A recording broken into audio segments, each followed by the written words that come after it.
I'll admit, I've been working here for about over 2 years and I've never seen one that close before. Now, unfortunately, friends, there's less than 5,000 of those beautiful animals left out in the wild. It's because they are being poached for their horns, but their horns are keratin. Keratin has absolutely no medicinal value, no medical value whatsoever. You humans know that firsthand. Well, that's because, alright, it's our fingernails, it's keratin. It's the exact same thing as their horns. Their horns are the exact same thing as our fingernails. So it's truly sad that they are losing their lives for items since they're truly valuable to us humans. Recycling and taking care of forces like this is supposed to help out. Right up here on our left-hand side towards the top of this hill, these red covered white animals, these are the bongos. Bongos do have the nickname the ghosts of the forests because they are rarely seen.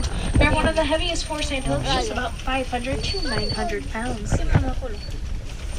Now friends, we did see several exciting animals in the forest, but I do see a lot of water over here. So we must be getting pretty close towards the Subway River. Let's head on over here to see if we can try to find some Nile crocodiles and some Nile crocodiles and Nile hippopotamus over here. Now, hippos are nocturnal animals, saying that they do spend most of their day asleep, but they also spend most of their day underwater. So yes, hippos can sleep underwater.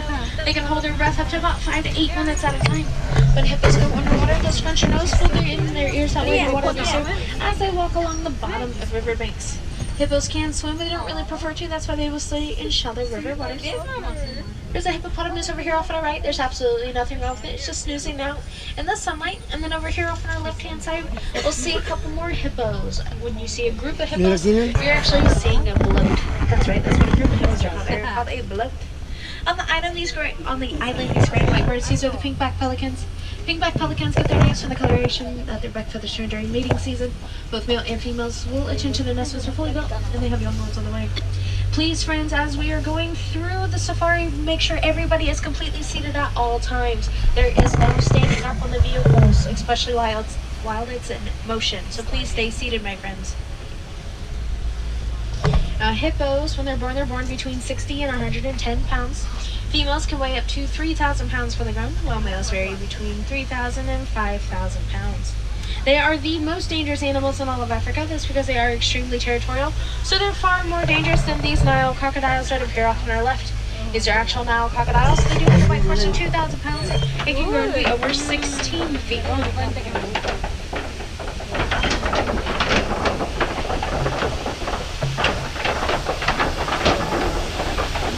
Now their diet mostly contains of birds and fish. But if a large prey is unfortunate enough to get really close, some crocodiles most likely will not miss their chance to try to get them. In a single feeding session, they can eat over half their body weight in food. They're weighing up to about 500 pounds, so that's well over 250 pounds of food that they can consume at one time. That is enough food to last them for an entire month. Now the plant life over here is starting to thin out quite a bit, so we must be heading towards the savannah. The savannah is home to millions of different animals and a lot of different plant species. One different plant species is coming up ahead of us over here off on our right hand side, and that will be this baobab tree. Baobab trees are very unusual to us because they do come campsite, but they're not, I promise you, they just go leafless up to 9 months out of the year in order to conserve water. Baobab trees are also known as trees of life, just like the tree in the middle of the animal kingdom park. Their tree of life is a baobab tree.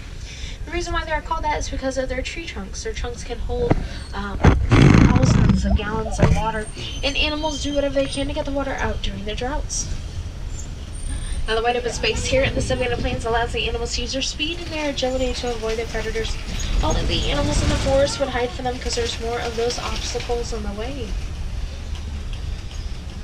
Wide open spaces here. It's kind of like the natural highway system here in Africa. Animals will use it throughout the entire year to migrate, whether for breeding, nesting, or looking for certain types of food and water.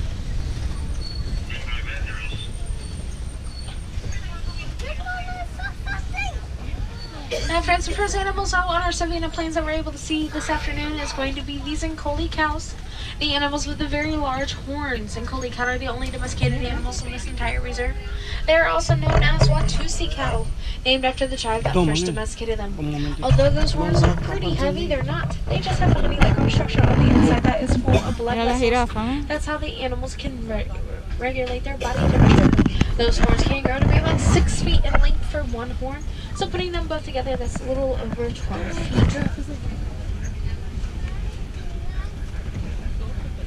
The next animals that we can see are going to be these really tall creatures. These are the Maasai giraffes. Now they are the Maasais because of their patterns on their coat is jagged and irregular. Males can grow to be about 18 to 20 feet tall. Females are right around 16 to 17 feet, and then calves or babies, when they're born just about 6 feet.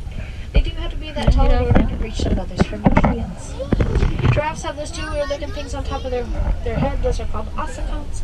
Ossicones is what allows the animals to move freely throughout the tree line without bonking their heads very hard on any of the tree branches.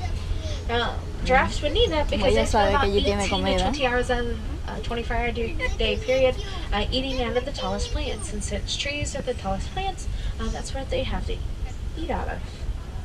Like I said, those ossicones are just a little bit more sensitive, so that way when they get too close to something, it's going to let the animal know to duck its head.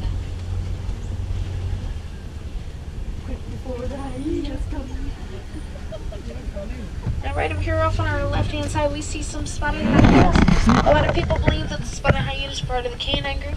That's not true. They're actually their own group themselves, so there's nothing quite like them. They're ran by a matriarchy. Saying matriarchy means they're completely ran by females so well that the lowest ranking female outranks the highest ranking male. Luckily enough for the hyena species, they have very powerful jaws, so that does allow them to crush the bones of their prey. If there are any leftovers left, the hyenas actually will dig their leftovers into the mud to keep it safe from other predators. Over here off on our left-hand side, these little antelopes over here, these are the springboks.